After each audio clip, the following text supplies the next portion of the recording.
and welcome to ILTV's Israel Weekly. I'm your host, Aaron Porras, and today our topics center around support for terror, both from abroad and even from within the Israeli Knesset. Joining me in the studio to take on these issues are former Knesset member Dr. Einat Wilf and Avihu Sofer, a teacher of political science at Haifa University and a Ma'ariv columnist. Thank you so much, both of you, for being here with me today. Thank you. All right, so turning to our first topic. Basil Ghatas, member of the Knesset of the Joint Arab List, was caught several months ago smuggling cell phones, SIM cards, and information to Palestinian terrorists serving time in Israeli prison. Now he's sitting in prison right alongside them. Ghatas showed little remorse for his actions, however, as he entered the jail surrounded by supporters and the media, vowing to continue his good work upon his release. אני היום נכנס לכלא גלבוע לשנתיים. כמובן אני מקווה ואני אפעל בכדי שאזכה לשליש. אני נכנס גאה, זקוף קומה, בראש מורם, נהנה מתמיכה ציבורית אמיתית של העם שלי. אני גאה בתמיכה הזו. אני גם אצא מהכלא בעוד שנתיים, זקוף גומה, בראש מורם, להמשיך את הדרך של הפעילות הפוליטית שאני עושה מזה 40 שנה. אני אמשיך להגן על זכויות האסירים ולהביא את עניינם לסדר היום הציבורי. תודה רבה לכם. So for my first question to start off, I'm going to start with you, Dr. Wilf. How can a sitting Knesset member have provided material support for terror? Why, a sitting Knesset member, how does that happen and go unnoticed? So first we need to understand that in the Israeli Knesset, in our parliament, we have representation all throughout the spectrum with respect to how people think about Israel. And there has always been representation for Arab citizens of the State of Israel whose view of Zionism in Israel is very far from the mainstream view, who believe that the State of Israel as the sovereign state of the Jewish people has no right to exist, who have a strong sense of an identity being Palestinian, a sense of solidarity with Palestinians living in the West Bank and Gaza, and they are represented in the Israeli Knesset. So throughout the history of the Knesset, there has always been parts, elements where a sitting member of Knesset, almost always from that party, from Balad, the Arab nationalist party in the Israeli Knesset, who took actions that were considered beyond the pale or even illegal in terms of the law of Israel. And the reason that they engaged in those actions is because from their view, the law is illegitimate. The general framework of defining those prisoners as terrorists is not acceptable to them. So from their sense, they are engaging in acts that are honorable. And how might you respond to that? Well, there's a problem. I would divide my point of view into two different aspects. One is the Arab Israeli population in Israel, which is interested in high school, in good education, in good jobs, in infrastructure in their villages, and in living here in Israel as normal citizens, equal to the other citizens who live here, who are Jewish or from other nationalities. I'm putting them aside because I don't think that Basil Ghatas really representing them. The problem with the members of the Knesset from the Arab lists, like Reshima Meshutef, the joint list, or Balad, because they joined a few parties together, or Balad, is that they have chosen, instead of representing the Arab Israeli population and taking care of their true needs in the cities or in the villages or in other places, and there's a lot to do there, they have chosen to take it into a national direction. Now, there's a big it's not even hypocrite to say that Basil Ghatas, which doesn't accept the Israeli law and doesn't accept Israel existing as a legitimate state, still happily receives his income from the Israeli state, from the taxes that you and me and Einat are paying on a regular basis. One. Two, he crossed the law. There is a law in Israel. You can agree, you can disagree, that's okay. You can view any political view that you want, and it's legit, we're living in a democracy. But he has crossed the law. He took phones and gave them, used his immunity as a Knesset member, this is why he was not searched, because he has an immunity. And Knesset members in Israel are protected from some parts of the law. And he smuggled phones into a prison to a guy called Walid Daka that has murdered a soldier called Moshe Tamam in 1984. What are we talking about? Does he think that Walid Daka accept to raise money to the poor people in Gaza with it? Or is he going to direct some kind of terror actions from jail through the phones that Bassel Ghatas himself, who is part of the Israeli Knesset and is part of the Israeli Ribonut, like the body which is controlling the country, giving him the phones? It's becoming, it's like, it's a huge dichotomy which cannot live like that. I think the Arab Knesset members need to decide, where are they? Who are they serving? Are they serving in Israel and serving the Israeli Arabs, or are they serving in Palestine and fighting against Israel from within, like Gais Hamishi and words like that? So you've both kind of touched upon a subject that I want to move into now is, you're saying that the Balad party is not servicing their population, their demographic that voted for them, whereas you were saying that, of course they are, because they're in the Knesset. So what's the truth here? Do we have this huge population of Israeli Palestinians who are totally pro what he did? And second, are we going to review some of the laws, like the the immunity that allowed this to be broken? I apologize, please. Sure. So first, I don't accept, just like I resent people abroad saying, oh, the government of Israel doesn't represent what Israelis really think. Israel is one of the most representative democracies in the world. The notion that the Arab members of Knesset do not represent their constituency is something that Jews say, not Arabs. Some Arabs say it, but this is they have a diverse representation, that because of the raising of the threshold, they had to join together. But there are quite a few Arabs within the state of Israel who have a strong element of solidarity with the Palestinians, who do not accept the idea that these people in the jails are terrorists. They view the law as illegitimate. When Bassel Ghatas said, I'm entering the jail and I have strong support, he's not lying. I'm sure there are other Arabs who do not support him, but he does have support. There are Arab citizens of the state of Israel who think that what he did is a political act rather than simple illegal act. And view him almost as going to jail as a political prisoner rather than merely as a common criminal. It exists. We will be wrong to ignore it and to say, oh, they don't represent them. They represent something very strong that exists within the Arab population of Israel, and by ignoring it and saying it's not really representative, we're doing ourselves no favors. But again, we're kind of laundering the situation. There is a Knesset member that used his status as a Knesset member, a status that we give to the people who were chosen in Israel to represent other citizens. And he used it in order to take phones into the jail to somebody who's sitting there because he murdered an Israeli soldier, or was involved in the murder of an Israeli soldier. He's not a political fighter. He didn't establish an association in order to save human rights. He murdered a soldier. This is why he's sitting in jail. He's not sitting in jail in general. Bassel Ghatas, by doing what he did, is kind of justifying, in a way, you can't say it, you can't ignore it, he's justifying, in a way, the actions of the same terrorist who is called Walid Daka.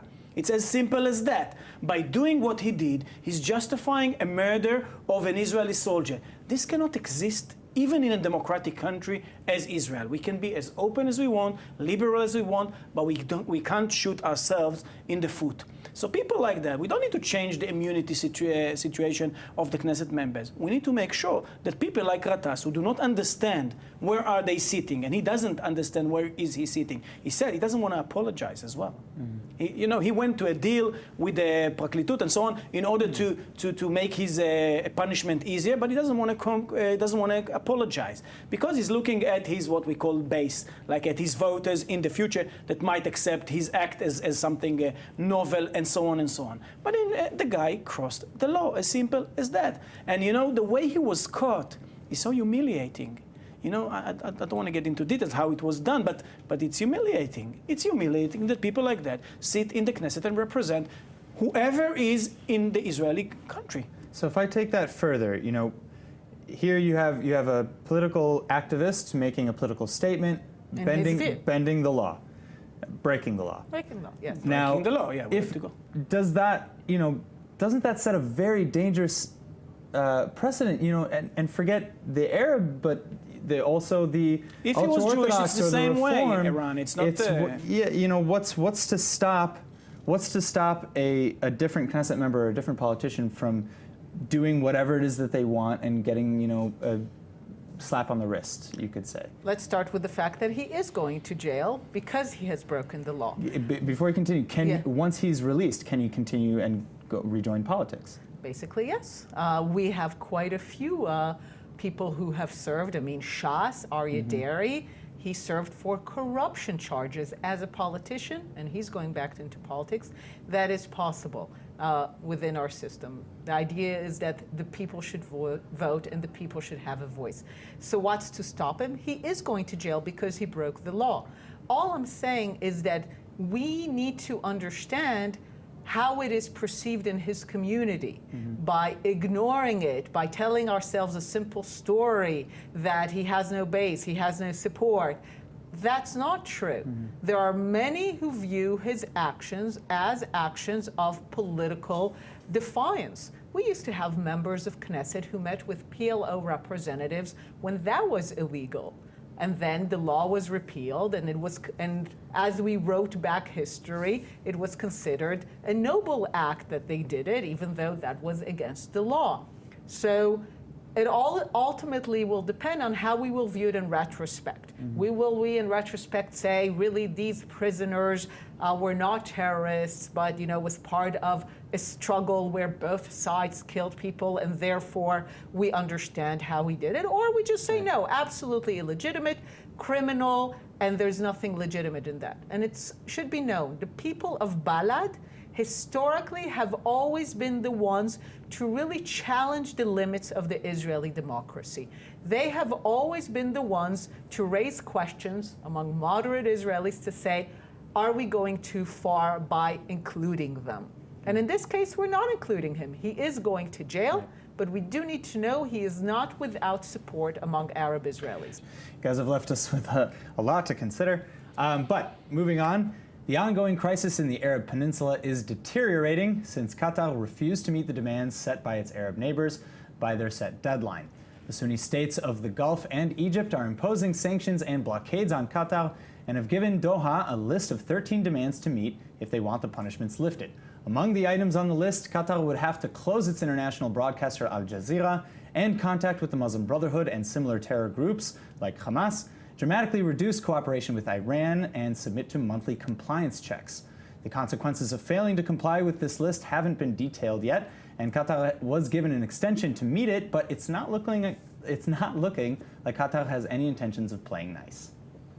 عبرت لي عليه عن تطلع المملكة العربية السعودية ودولة الإمارات العربية ومملكة البحرين وجمهورية مصر على أن يكون رد الأشقاء في قطر على طلبات الدول الأربعة إيجابيا لكي نستطيع أن نصل إلى حل هذه الأزمة. الهدف من وراء الإجراءات التي تم اتخاذها هو تغيير في سياسات قطر التي نعتبر أنها تسيء لقطر ولدول المنطقة وللعالم. فنحن نتطلع لاستلام هذا الرد ودراسته بدقة ومن ثم اتخاذ المواقف اللازمة تجاهها. There is no fear from whatever action it's been taken. Qatar is prepared to face whatever consequences it is. But as I have mentioned to you that there is an international law which should not be violated, and there is a border which should not be crossed. And these countries and Qatar is in a region which is considered a center of stability in a turbulence region. So there is, I think, enough wisdom in avoiding such an irresponsible action against Qatar or against any country. And none of the countries and our international allies is going to accept such an escalation in that region. The region is vital for the entire world. It's not just vital for the Arab region. Avihu Sofer, we're going to start with you this time. So Qatar thinks that the accusations are not only absurd, but they claim that the list of demands were intended to be completely, out of reach and a failure. Do you think that the demands are really out there? There's another word that they're saying. They're saying it was made in order to humiliate them. And in the Arab countries, respect is something which is really important in this area that we live. Look, I think what we're witnessing is something which is much bigger than Qatar. I think Qatar is only one of the symptoms of processes that are happening underneath or beyond or beneath the earth. On one hand, we have Saudi Arabia, Egypt, the Emirates, and Bahrain. Those who are the four countries. Saudi is the big country, the rich country as well, and Egypt is the biggest as far as army and so on, that are standing on one side. And America, of course, is supporting them on one hand. On the other, basically this whole idea started after the visit of Donald Trump in Saudi Arabia. On the other hand, we have Iran, and the organizations, the terror organization which Iran is supporting, Hezbollah or Hamas or the other organization, and Syria, of course, which is the kind of the devil of the Middle East at the moment. Now Qatar is kind of stuck in the middle. In general, I think Qatar wanted or would have or wished to be together with Saudi Arabia, Egypt, and the other countries sitting there. But on the other hand, they have many connections and very strong connections with Iran and Turkey, who was kind of sitting on the side and looking. We need to see who are the soldiers which are protecting the Qatar leader at the moment. Those are Turkish soldiers and Iranian soldiers. Those are the two countries that send soldiers to protect them. I think that at the end, and I'm cutting it into short, at the end, I think the pressure of Saudi Arabia, Egypt, the Emirates, and Bahrain will find a way of pressuring Qatar not to support terror. And basically what we're seeing is that the Middle East is turning into something new which we didn't know before. On one hand, you have the Sunni countries which are interested mainly in stopping Iran and its organization, including Syria and its organizations. And Israel, surprisingly enough, is on their side. And we hear a lot about the connections, the defense connections, the intelligence connections, normalization maybe in the future, and so on. On the other hand, you have the evil countries, Iran leading it. I don't think that Qatar will join Iran at the end. I think it will find a way. Once the ladder is given, I think they'll go down the ladder and find a way of turning things and maybe not surrendering, but finding a nice way to it. So that's it. I mean, if the ultimate goal was to isolate Iran, it sounds like, then do you think that they approach the Sunni states? Sorry to interrupt, but this is a mutual interest of Israel and the Sunni countries together. Right.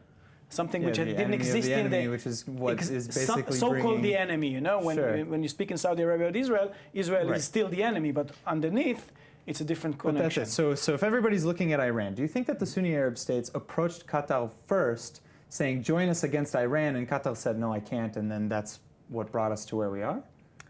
Basically what we have here, and there's an interesting parallel with Turkey, is both Turkey and Qatar are looking at the complete wreckage of their policies of having zero enemies.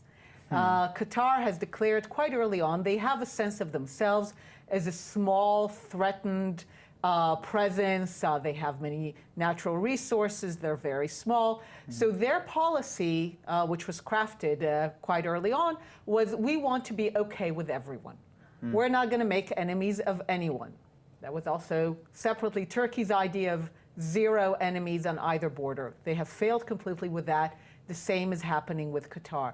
Qatar took a policy of we'll be with Iran, we'll support the Muslim Brotherhood, we'll be with the Sunni states, we'll punch above our weight by having a strong media presence through Al Jazeera. That was a very coherent foreign policy.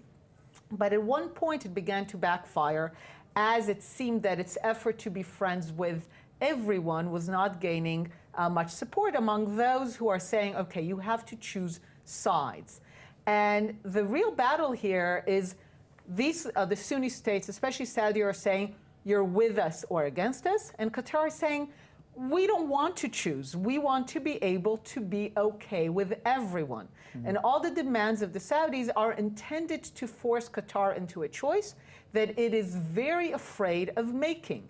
It is concerned, and not without reason, that in choosing either side, the Iranians or the Sunnis, either choice will be devastating for Qatar, and it's going to try to do everything to avoid making such a stark choice. Now, There's another point which I didn't mention and maybe should be mentioned in the discussion, that inside Qatar, there's the biggest Air Force base of America, of the United States, El Adid, which is a huge Air Force base. Qatar hoped that this will help the United States not to pressure her. But what the Americans are doing is kind of playing the cards, I think, in a very smart way, at least in this case, because they're using the Saudis in order to do what the Americans want. On one hand, to pressure the terror out and to stop Iran. Everybody's looking at Iran. Nobody's interested in Qatar. Nobody's interested in Syria. Iran is the issue. Who's going to stop Iran and how we're going to stop Iran? What they're building is they're using the Saudis, and they are kind of working with both sides and twisting the cards in a way that the Arabs are turning one against another. And by differentiating them, they're making them weaker. I think the situation will pressure Qatar at the end to follow that, because they don't have a choice, they don't have an army, they're not strong enough in order to face any of the other countries which is standing against them. so now if we kind of follow that line of logic and we say, and we look at some of the facts on the ground that have actually already occurred, certain Hamas head members being kicked out of Qatar. And they're looking for a place to be. They don't have a place at the moment to establish a base. So that's kind of where my question is, what are we going to see? What's going to be the new face of Hamas, of Hezbollah, of Iran, and their stronghold in the Middle East? This is going to change a lot if they actually give in to the demands. Qatar is not the only player in the Middle East, so Hezbollah is pretty secured. I mean, Hezbollah has a strong support of Iran. It is essentially part of the Iranian military system in the Middle East. Hamas has always been in a different position because it's Sunni, and supposedly it's part of a national Palestinian struggle rather than a more broad Muslim or Arab struggle. So Hamas will do what it has been doing for the last few decades, which is if this body state organization won't help them, they'll turn to someone else. But they're not going to disappear just because they're going to find someone. They're going to turn to Iran. They're going to, but that's what they're going to do. And it's not because they love them or the others. They need support. They don't want to be isolated. Whoever is willing to help them, they'll take the help and be their person in the region. Egypt might decide, by the way, all of a sudden that it does want to bring. I mean, we have seen shifting coalitions throughout the Middle East forever, and certainly in the last 6 to 7 years. And Hamas will play those shifting coalitions as much as it can to secure its survival. So unfortunately... One comment about that. Can we have time? I'm very sorry. Okay. That is unfortunately all the time we have. But I guess final words, one-word answer. So you don't think this is the end of Hamas then, by any means? No.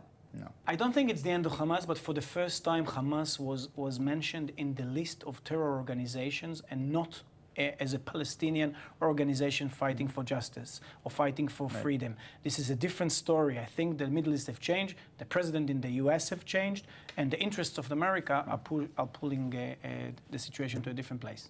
All right, well, thank you very much. Unfortunately, that is all the time that we have for today of this edition of ILTV's Israel Weekly. Thank you again to our guests, Avihu Sofer and Dr. Annette Wilf, for coming in, and thank you for tuning in. See you next week, and shalom from Israel.